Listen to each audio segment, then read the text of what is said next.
Enable it in your browser or download Flash Player here.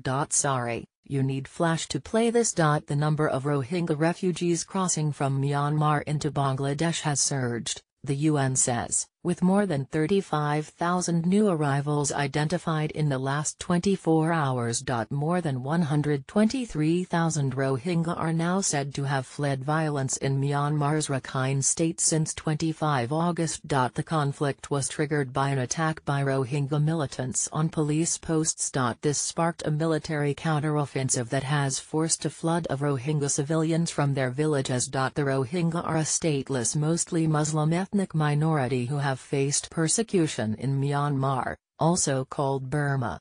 Many of those who have fled describe troops and Rakhine Buddhist mobs razing their villages and killing civilians in a campaign to drive them out. The military says it is fighting against Rohingya militants who are attacking civilians.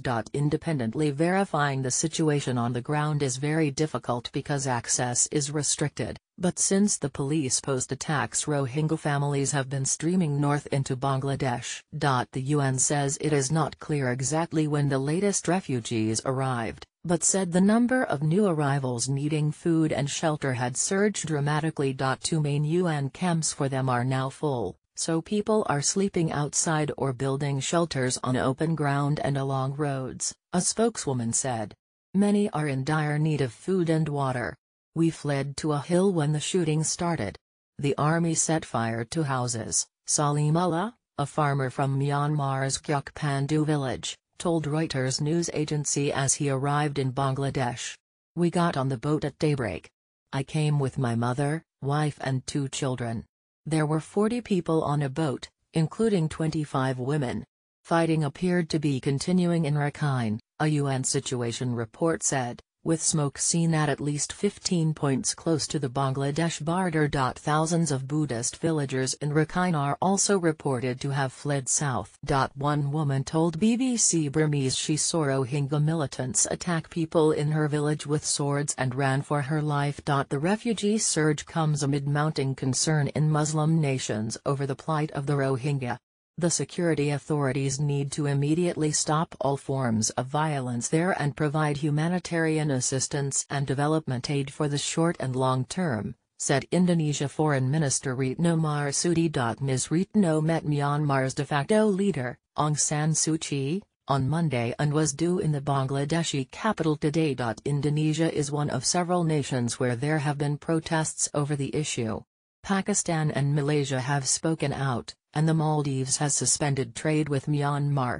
The Turkish president called Ms. Suu Kyi to raise concerns about human rights abuses, Turkish media said. Chechnya and Indian-administered Kashmir have seen protests and Kyrgyzstan has postponed an Asian Cup football qualifier with Myanmar, citing possible protests. On Monday, a senior UN human rights official said it was time for Ms. Suu Kyi to step in to protect the Rohingya. Enable it in your browser or download Flash Player here. Sorry, you need Flash to play this.